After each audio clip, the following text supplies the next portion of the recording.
घराघरात गौरीचे आवाहन झाले. सोनपावलांनी येणारी गौरी संपन्नता आणि सुबत्ता घेऊन येते.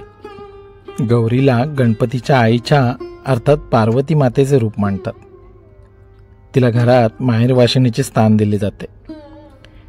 तिला छान खाऊ पिऊ घातलं जातं आणि तिचा मान सन्मान केला जातो.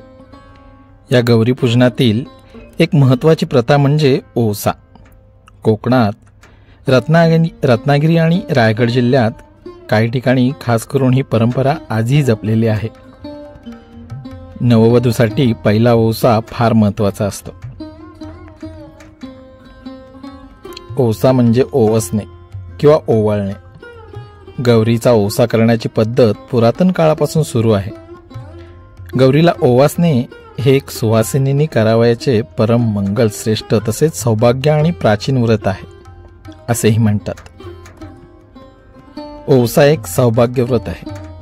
नवीन लग्न झालेल्या सुवासिनी गौरीला ओवसायला येतात. सोन्याचे मणिमंगळसूत्र, चांदीची जोडवी, खण, नारळ, तांदूळ, पानाचा विडा, सुपारी, हळकुंड, अक्रोड, बदाम, खारीक, 5 प्रकारचे फळे, 5 प्रकारच्या मिठाई, 5 भोपळ्याची पाने इत्यादी वस्तूंनी नवीन सूप सजवून सुवासिनी ते गौरीभोवती 5 वेळा ओवाळतात. नंतर ते सूप गौरीच्या समोर ठेवतात. गौरीला नमस्कार करून आपल्या मनातील इच्छा सांगतात. काही ठिकाणी सुवासिनींच्या सुपात काही पैसे ठेवण्याची प्रथा देखील आहे. एका अर्थानं सुवासिनींसाठी गौरी येणं म्हणजे एक परमपर्वणी असते. घरीदारी अगदी आनंद नांदत असतो. याच जल्लोषातून फुगडी हा प्रकार देखील गौरीसमोर केला जातो. आमच्याकडे हे 4ही दिवस अथवा गणपतीचे ते 5ही दिवस खरोखरच एक वेगळाच आनंद लहरत असतो.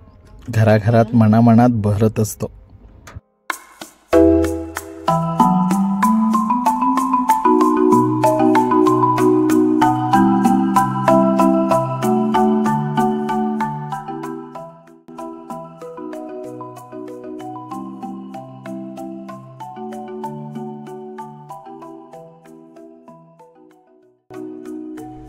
कोकणात प्रत्येक भावकीची एक गौराई असते.